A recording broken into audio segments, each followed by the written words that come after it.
Boa tarde a todos. Hoje eu estou gravando a aula sobre a contextualização histórica da dança, dando continuidade ao nosso conteúdo. Inicialmente nós trabalhamos com os elementos do movimento, né, as qualidades do movimento, sobre o ritmo, sobre as atividades rítmicas, e agora nós entramos na dança de fato, né? Então vou iniciar aqui uma apresentação de slides, tá ok?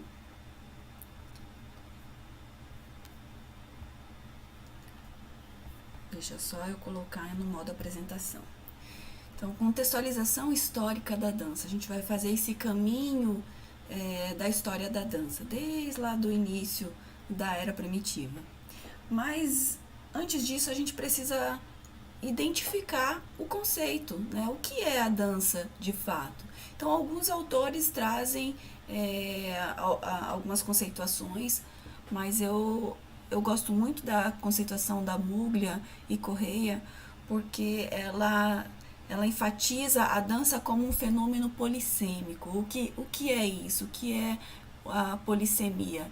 São várias configurações sociais, são vários sentidos. Então, a dança ela é passível de múltiplos sentidos, né? Ela pode ser espetáculo, ela pode ser comunicação, ela pode ser ritualização, uma terapia, estilo de vida, exercício. Então, ela é passível de várias significações. Mas ela também pode ser compreendida como uma manifestação antropológica e artística. Acredito que essa conceituação de manifestação antropológica e artística ela tem que vir acima de qualquer outra, né? Na verdade, ela abrange todas as outras, né? A dança, acima de tudo, ela é a arte.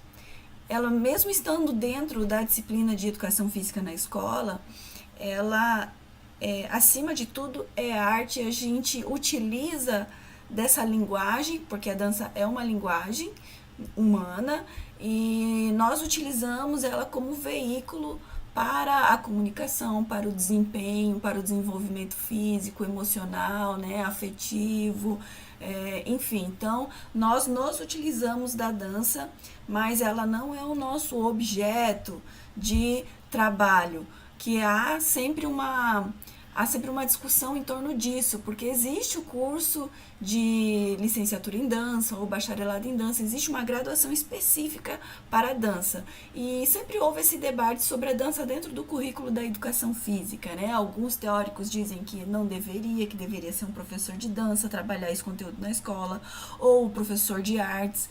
De fato, a dança também é um conteúdo das artes, mas ela também é um conteúdo da educação física, porque ela também faz parte da manifestação da cultura, da nossa cultura corporal de movimento, né? Porque ela é uma manifestação antropológica. Então, ela cabe nessa caixinha dentro da educação física. Nós a utilizamos como veículo, né? Não como fim a arte, não como fim a dança. Nós utilizamos a dança como um meio para se trabalhar o desenvolvimento motor, né, as habilidades motoras, desenvolver o ritmo, desenvolver as questões afetivas, né? Então, nós sempre precisamos ter essa diferenciação em mente e saber entender qual é o lugar da dança dentro da educação física, para que a gente não perca o nosso objetivo em relação a esse conteúdo dentro da escola. Então, iniciando lá na antiguidade, né, contando um pouquinho da história da dança, nós viajamos lá para era na era primitiva, a dança primitiva. Então, naquela época, trouxe até aqui uma imagem das figuras rupestres, né? Desde então, existem vários sítios arqueológicos onde essas imagens,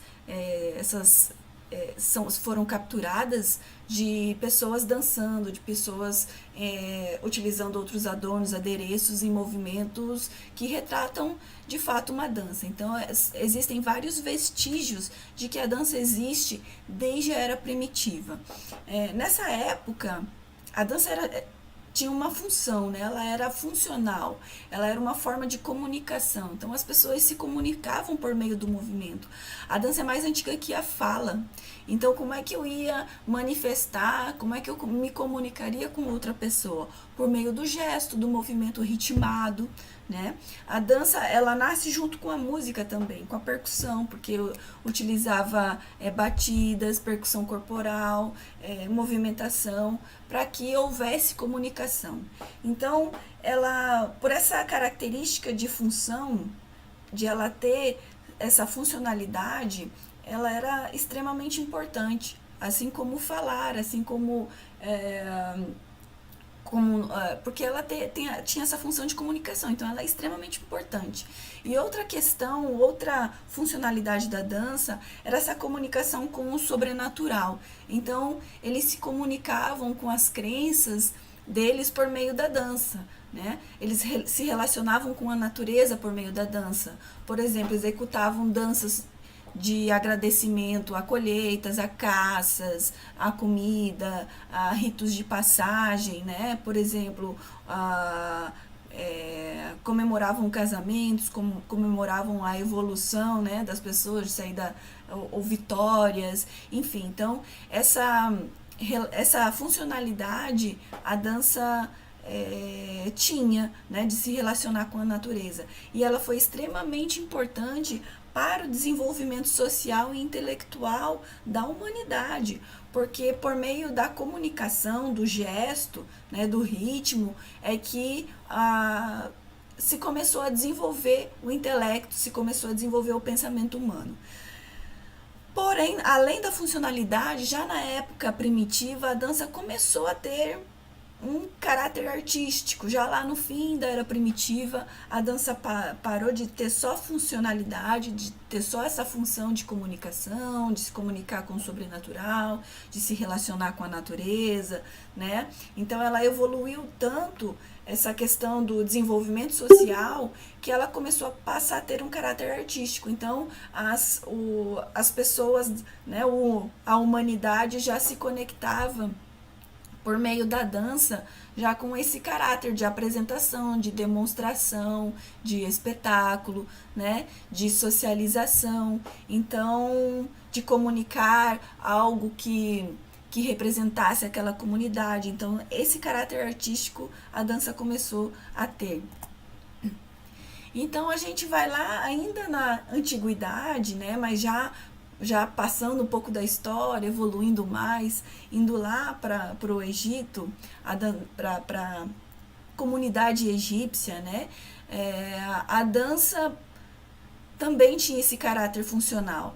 Né? A dança era utilizada para homenagear seus deuses, para celebrar a natureza, para fazer celebrações à natureza, em rituais fúnebres. Né? As danças, elas eram sagradas ou divinas, e lá no Egito as danças tinham movimentos muito fortes, angulosos, né? Movimentos pesados, assim, angulosos, aqueles movimentos de braço, né? Angulares, com 90 graus, e raramente os saltos eram utilizados. Então era uma dança mais séria, mais firme, e tinha ainda essa funcionalidade de homenagear, de celebrar a colheita, de celebrar plantio, nos rituais, né, fúnebres, ela era utilizada também, nas homenagens, tanto que existem muitas imagens das mulheres dançando com das vestimentas, serem a semelhança da imagem que eles tinham de seus deuses, né? Então elas dançavam vestidas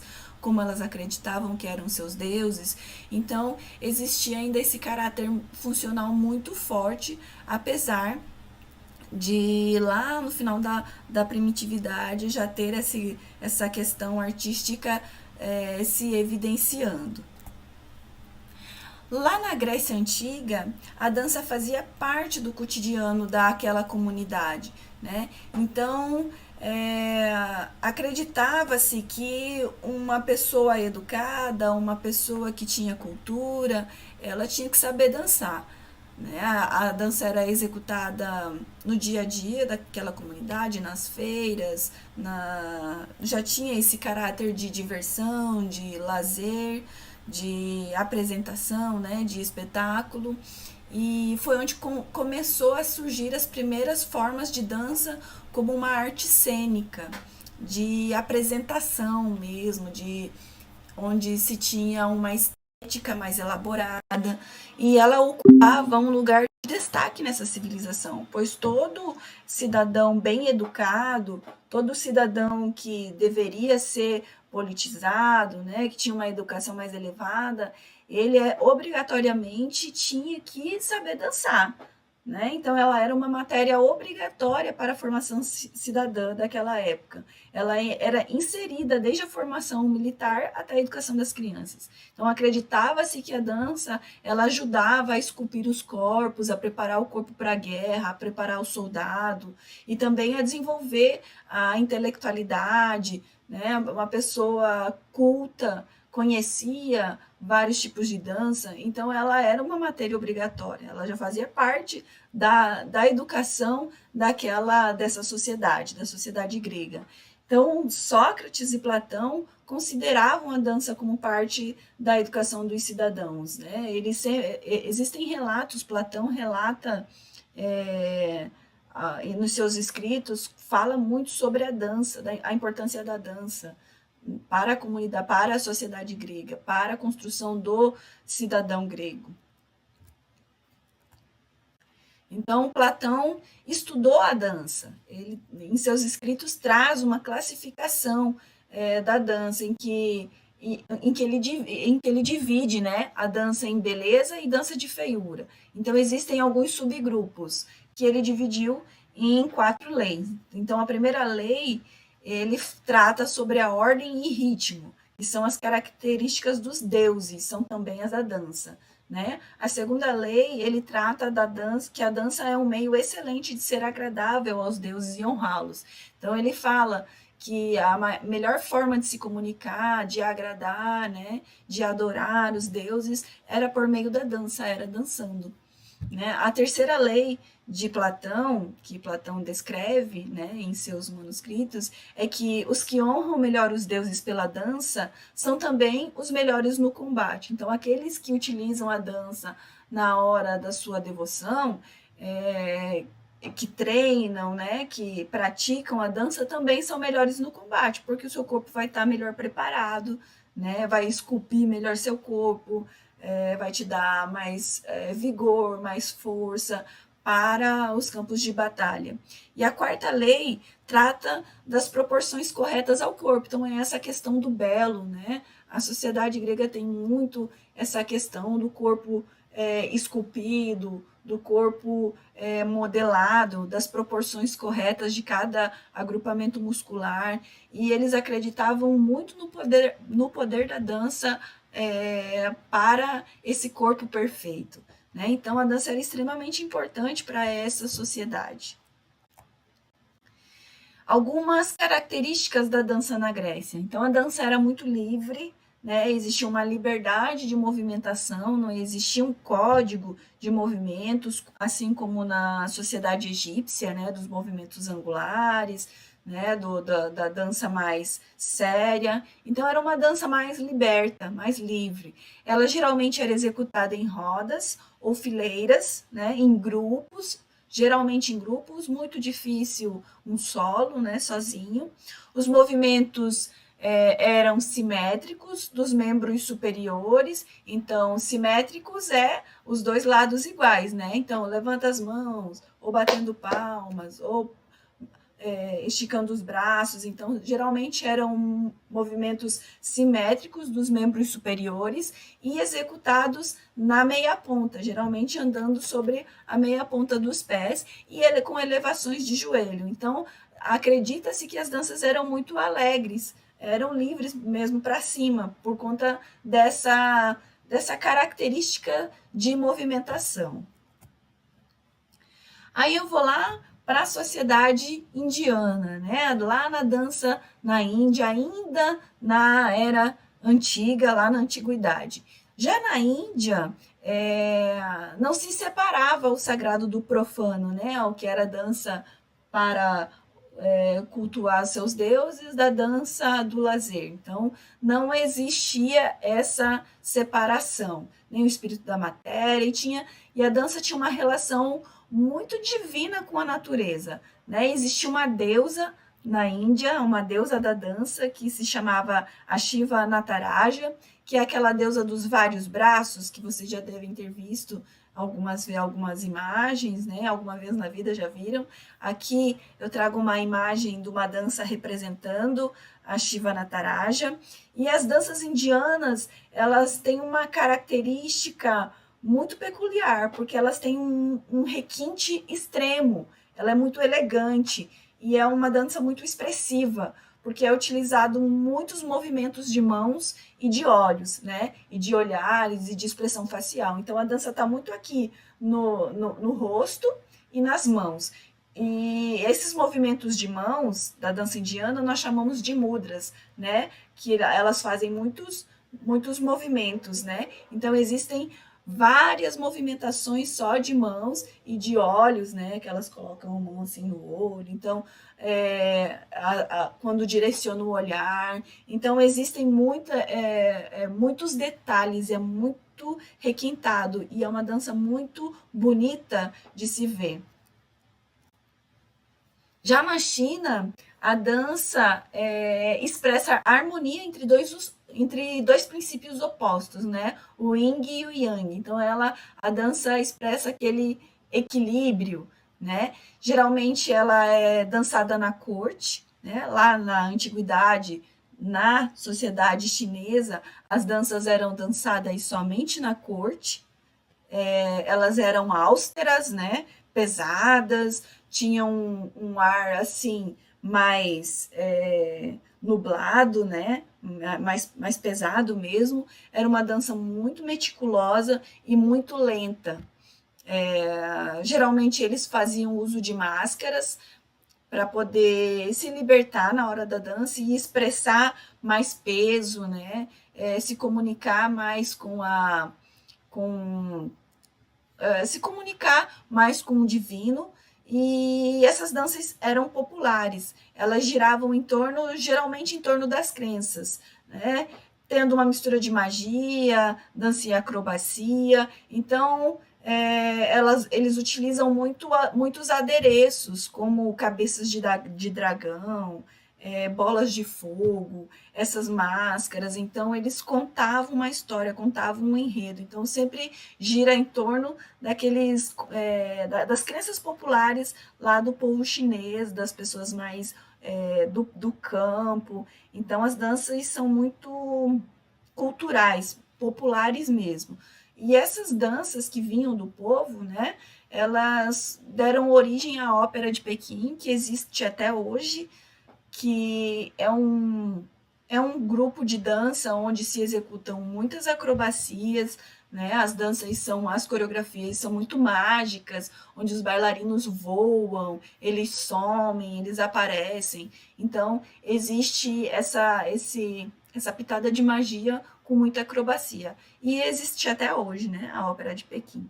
Então, a dança chinesa na China é muito ligada às crenças populares, né? Então, eles contam sempre uma história do povo, de alguma lenda popular, a lenda do dragão, a lenda do leão. Então, eles sempre trazem esses elementos para a área cênica. Aí, saindo um pouquinho lá da antiguidade, nós entramos na Idade Média. Na Idade Média, a dança começou a ser proibida pela igreja, né? Porque eles acreditavam que era algo profano, que não agradava a Deus, que era pecado. Então, a dança começou a ser proibida pela igreja. As pessoas não podiam mais dançar nas suas colheitas, não podiam mais dançar nos seus ritos de passagem, coisa que culturalmente antes era normal. E aí já não podia mais. Porém, os camponeses continuavam a executar as suas danças para saudar as suas crenças e as suas manifestações populares. Então, a igreja não tinha como chegar lá num vilarejinho para fiscalizar. Então, as pessoas que moravam nesses vilarejos, né, os cidadãos, eles continuavam, né, executando suas danças, mas de forma escondida. Todo mundo sabia que era proibido, né, mas mesmo assim eles executavam.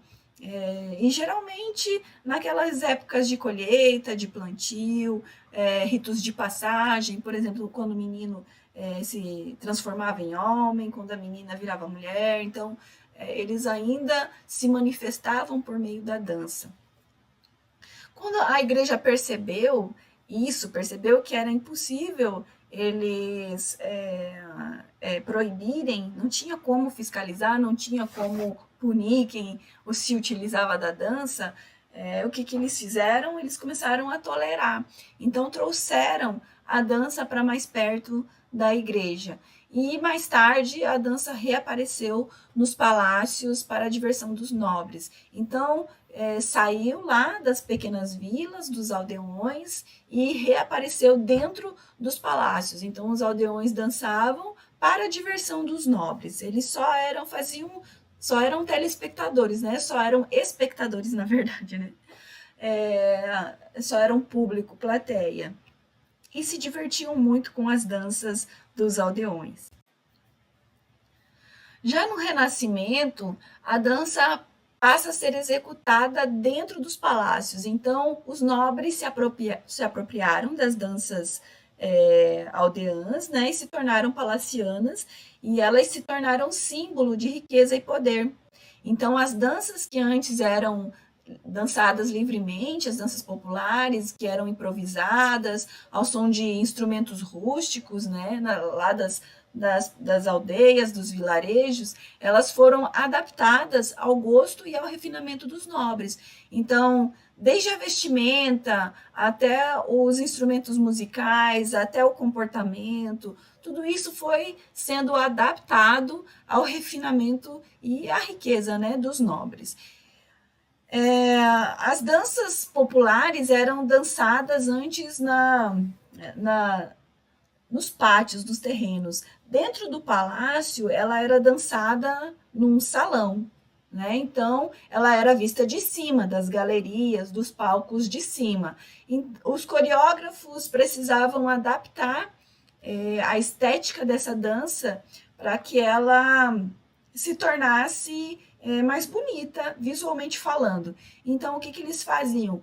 A dança, como ela começou a ser vista de cima, né, não mais lá nos pátios lá fora, não podia ser algo livre, solto, improvisado, eles tiveram que começar a montar coreografias. Então, eles faziam formas, desenhos geométricos. Então, os palacianos, os nobres, né, entravam em fileiras, depois abriam, faziam dois círculos, aí saíam dos círculos, faziam um quadrado, e depois fazia pares, né, de casais ou quartetos de 2 em 2 casais.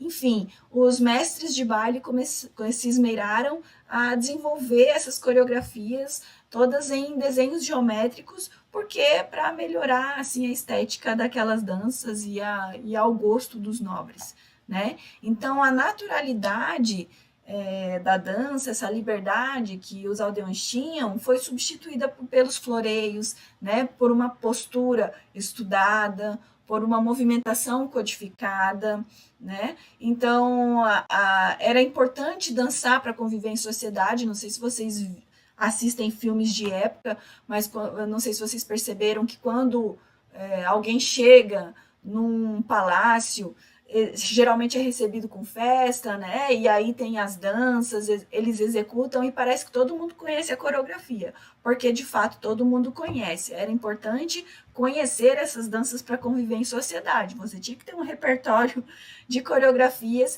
que você conhecia para poder viajar de um lugar para o outro e conviver em sociedade. Então, nessa época, iniciou-se a organização de coreografias, como minueto, pavana, gavotte, polonês, entre outras. Então, eles chegavam e já, quando começava a tocar a música, eles já identificavam, é o minueto. Então, todo mundo já se preparava para dançar aquela coreografia, geralmente em casal, né, em pares, um partner, né, os partners. e executavam aquela coreografia que era do conhecimento de todo mundo, ou deveria ser, né, para poder conviver em sociedade. E existia um mestre de dança que criava essas coreografias. Geralmente era alguém muito instruído, que falava várias línguas e conhecia muito de música. Então era alguém muito refinado culturalmente falando, né? E foi no Renascimento que o balé surgiu, e foi o berço do balé. Né? Então, por conta dessas coreografias palacianas, o que aconteceu? No casamento da rainha italiana Catarina de Médici, com o futuro rei da França, o Henrique II, a dança surgiu como espetáculo. Eles resolveram montar um espetáculo, né, uma coreografia nova, né, existiam as coreografias da época, mas eles decidiram montar algo totalmente novo para o casamento dessa rainha. E nessa coreografia iam participar nobres, músicos, cantores, dançarinos, e o rei ia executar o papel principal. É como se fosse um espetáculo de dança, né? Então, eles criaram um novo espetáculo, uma nova forma de se dançar, de se coreografar, e essa foi o comecinho, a criação do balé. Né? Nós temos uma figura muito importante na dança, que foi o rei Luís XIV. Ele foi assim um marco para o desenvolvimento da dança, porque ele gostava muito de dançar, era um exímio bailarino, ele tinha muitas habilidades motoras, né, um desenvolvimento, muitas qualidades físicas, e ele era um apaixonado pela dança, e ele foi extremamente importante para o desenvolvimento do balé. Então, ele criava vários personagens para si. Né? Ele criava danças, coreografias, e ele sempre era o papel principal, sempre fazia o papel principal. E ele sempre era um deus ou um herói. E isso também tinha uma conotação política, porque ele através da sua dança, ele passava uma mensagem de que ele salvaria, de que o seu palácio estava a salvo, né? Porque ele era um herói, que ele ia salvar todo mundo, que ele era um deus, né? E teve um papel importante que ele fez sobre o Rei Sol. Ele era conhecido como o Rei Sol, porque ele criou esse personagem numa coreografia de que ele era o sol que ia iluminar toda a comunidade, né, todo o império dele, e todos estavam protegidos, todos poderiam ficar tranquilos, que nada aconteceria, porque ele estava lá. Então, ele acabou sendo conhecido como Rei Sol.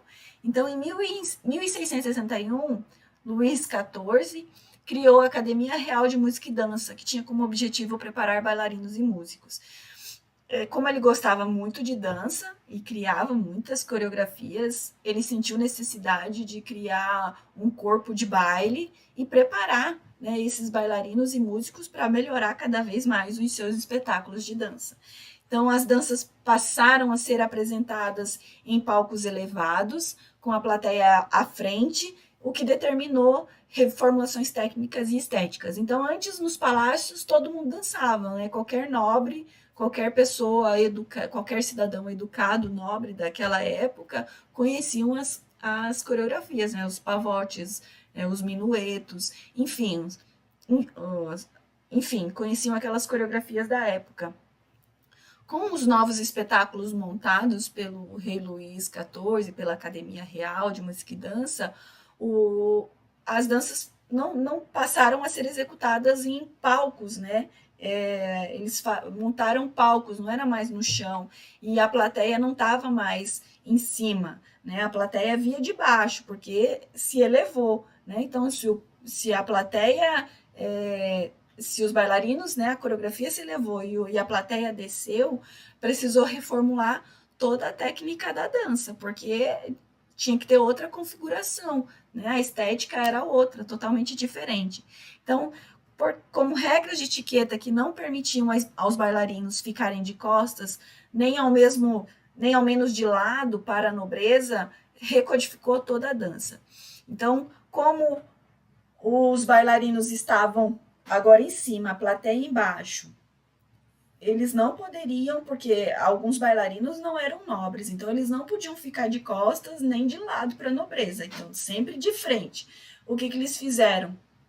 Eles recodificaram e colocaram o movimento em endeor. Então, foi assim que criou-se os endeors, que é essa rotação de pernas e pés para fora. Quando eu junto meu pé, os calcanhares, né, e faço essa rotação coxo-femoral dos meus aqui do quadril, eu faço essa rotação, esse movimento aqui são os endeors, porque daí dá a impressão que eu estou sempre de frente, mesmo me movimentando o meu tronco de lado, as minhas pernas vão permanecer de frente. Então, eu não vou ferir o código de etiqueta, que é ficar de lado para a nobreza. Então, para dar estabilidade, impressão de sempre estarem de frente para a nobreza. Essa foi a função do endeor, né? Também para dar estabilidade para a movimentação e essa impressão de sempre estar de frente. As coreografias existia um virtuosismo, né? Eles utilizavam cabos e roldanas que davam ilusão de que o bailarino podia voar, então tinha um monte de roldana, eles penduravam o bailarino para passar voando pelo palco, né? E a vestimenta que era utilizada diminuiu de tamanho, porque antes eles utilizavam a roupa dos nobres, que é cheia de tecido, né? O sapato de madeira, com perucas. Então, aquilo tudo era limitante para a movimentação, era limitante para a dança. O que aconteceu? A vestimenta diminuiu, então saiu um pouco daquelas saias, né? Um pouco de tanto tecido, e os pés apareceram, os pés descalços, porque antes eles utilizavam calçados feitos de madeira, né, de salto alto. Os homens usavam muito salto, nem eram as mulheres, eram os homens. Então, os pés apareceram e a vestimenta diminuiu. Foi Charles Louis Pierre Bechamps, ele foi o primeiro coreógrafo, bailarino e compositor da França, e um dos diretores da Academia Real de Dança. Então, foi ele quem criou essa movimentação, os endeors, essa nova codificação, e o que revolucionou a dança, o balé, né? O que deu criação para uma nova modalidade de dança. Aqui é uma imagem das 5 posições em endeors, né? A primeira, vocês observem que é calcanhar com calcanhar, juntinho, né? As pontas dos pés para fora, então faz uma pequena rotação coxofemoral. A segunda posição, que é os 2 pés afastados, ainda com as pontas para fora, com essa rotação. A terceira posição, ainda com os 2 pés para fora. O calcanhar, ele fica na metade, no meio do outro pé, com essa rotação ainda da coxofemoral. A quarta posição, eu só afasto o pé da frente, um pouco mais para frente, fica uma abertura entre um pé e outro, ainda com as 2 pontas para fora. E a quinta posição é os 2 pés, um coladinho com o outro, calcanhar ponta, com uma extrema rotação coxofemoral. Então, essas 5 posições do balé criadas por Deschamps, revolucionou a dança e criou o balé clássico, né, que hoje nós conhecemos como balé clássico. Então, na era romântica, lá no romantismo, com a Revolução Francesa, o balé se tornou mais independente da corte. Antes geralmente era o rei, era a Academia Real, estava muito ligada ao palácio, muito ligada à corte, né? A dança começou a se tornar mais independente. Ela saiu um pouco lá e começou a ter outras instituições onde se trabalhava, onde se estudava dança, e ela procurou expressar mais dramaticidade com o uso de temas. Então, foi aí que as coreografias começaram a ser tematizadas, e os gestos voltaram a ser um pouco mais simples, né? Já tiraram um pouco daquelas roldanas, né, um pouco do protagonismo da figura masculina e passou a ser para a figura feminina, porque antes geralmente era o rei, né, que fazia o papel principal, e aí agora não, durante a Revolução Francesa a figura feminina se acendeu como o centro, né, como protagonista da dança, daqueles temas, né? Foi nessa época onde a cria foi idealizada a sapatilha de pontas para dar essa imagem de fragilidade, de delicadeza, de leveza, né? A mulher tinha que ser esguia, tinha que ter um corpo delicado, frágil para protagonizar o balé da época. Vários artistas se influenciaram e criaram obras imortais, né? Nessa época onde foram criados os maiores balés do mundo, onde são dançados até hoje, né? Geralmente são histórias de bailarinas, né, com a mulher como protagonista. Então nós temos a Gisele, o balé Gisele, de Jean Corali, Jules Perrault, La Sylphide Malgardet, do Taglioni, inspirado também em artistas como Victor Hugo, Delacroix, Chopin, né, Chopin um grande compositor. E no pós-romantismo foi aperfeiçoada cada vez mais a técnica e a dança se tornou mais codificada. Segundo Geraldi, a dança havia se tornado uma arte decorativa e desumanizada. Então foi aí que onde a técnica do balé ela se apurou tanto, ficou tão difícil de ser executada, que as pessoas diziam que era uma arte desumanizada, porque pouquíssimas pessoas conseguiam executar aquela movimentação, né? O público foi cansando desse sentimentalismo e o balé perdeu a popularidade, mudando o seu eixo para a Rússia. Então é importante ficar claro que o balé, hoje, o balé clássico tem toda a sua base na escola francesa. O seu berço é francês, né? Por isso toda a nomenclatura do balé clássico é francês, né? Tandis, plié, levé, salté, é tudo em francês. Mas nós temos uma grande escola de balé que são os balés russos, porque houve essa mudança de eixo. Quando a dança começou a cair em descrédito, o balé começou a cair em descrédito na França, começou a ficar chato, né? Começou a ficar desumanizado, o eixo passou para a Rússia no século XIX, né? Um país onde estava em ascensão econômica, né? Então eles importaram muitos mestres da Itália e da França, eles investiram no balé, trazendo mestres de outros países, e eles colocaram um nome para aquela dança, e o balé passou a se chamar balé clássico. Então tem um nome importante do balé, que é Marius Petipa, é um mestre italiano, foi trazido da Itália e trabalhou na Rússia, chegou em 1847 e desenvolveu os maiores balés do mundo lá na Rússia. Né? Aqui eu trago a Bela Adormecida, o Quebra-Nozes, o Lago dos Cisnes, todos com composição do Piotr Ilyich Tchaikovsky. Todo mundo já ouviu falar, né? A Bela Adormecida, o Quebra-Nozes. Esses balés hoje são executados tal qual foram criados. Foi vendido para a Disney. Como é que é o nome daqueles desenhos da Disney? Esqueci, gente. A Bela Adormecida, né? As princesas da Disney. Todas elas vêm de balés, de grandes balés que foram vendidos para essa franquia, para a Disney, e que viraram um produto. Hoje se arrecada muito dinheiro com produtos criados lá pelos grandes mestres de baile do balé russo, né?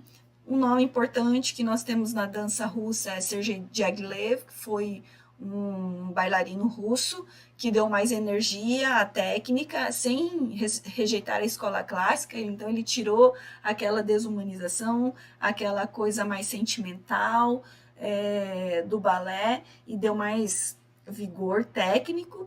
As coreografias apresentavam mais força, mais dinamismo, mais criatividade, e foi assim que o bailarino Nijinsky foi imortalizado. Quem nunca ouviu falar de Nijinsky, né? Nijinsky foi um grande bailarino, ele era muito forte, muito dinâmico, né? Muito criativo, e ele foi um dos maiores bailarinos clássicos do mundo. Já lá na modernidade, quando a gente passa, né, de era para a fase moderna já, a dança começa a se recodificar, ainda com base lá na dança no balé clássico, mas os movimentos começam a mudar de eixo, passa de ser movimentos nas pontas e vão para o solo, né? Passam daquele movimento mais retinho de tronco para flexibilidade. Então a dança se recodifica, muda o pensamento. Então, a mudança de pensamento de poder se comunicar com o público, comunicar os seus sentimentos. Então já não existia mais aquela vontade de contar histórias, de histórias de princesas, histórias de contos de fadas. Então eles começaram a pensar na dança como meio de comunicar seus conflitos, seus sentimentos, algo mais expressivo, autoexpressivo, né? Então isso tudo recodificou a dança.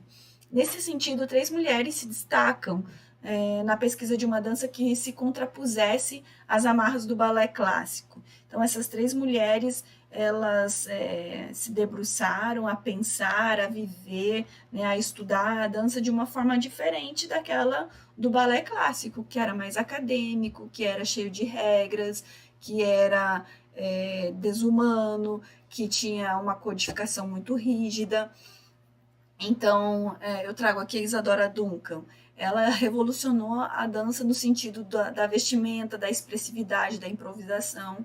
Ela subia nos palcos para chocar a sociedade da época. Ela só se enrolava em tecidos, muitas vezes subiu nua nos palcos.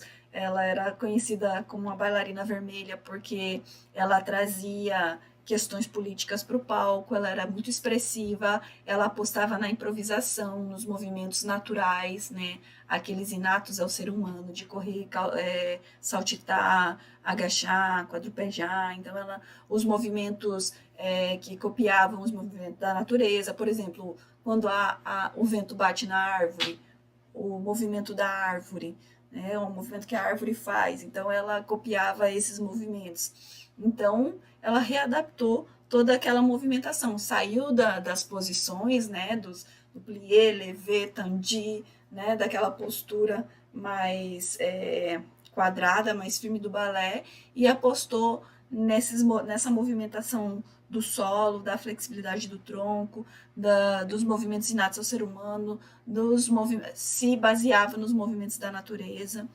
e chocou muito em relação a trazer questões dela, de sentimento, de querer expor seus conflitos e essa liberdade de expressão em cima do palco. A Louise Fuller, ela revolucionou a dança, mudou a dança no sentido da iluminação e elementos cênicos, né? A dança, ela começou a trabalhar a questão da iluminação mesmo e de trazer elementos cênicos e adereços para o palco. A Ruth Saint-Denis, ela foi influenciada pelo movimento das danças rituais do Oriente e das danças indígenas das Américas. Então, ela trazia muito essa questão cultural para o palco, né? Essa dança ritualística, as danças aborígenes, ela trazia muito da cultura das Américas para cima dos palcos. A dança adquiriu um vocabulário técnico, codificado, porém se preocupando mais com a expressividade. Né? Estudiosos despertaram para o registro do movimento, e eu trago aqui o Rudolf von Laban. Ele desenvolveu um sistema de notação que nós vimos, né? O Laban, nós vimos lá nos elementos do movimento, né? No tempo, espaço, peso e fluência. Então, a partir desse movimento aí que Rudolf von Laban começou a registrar e a observar o movimento.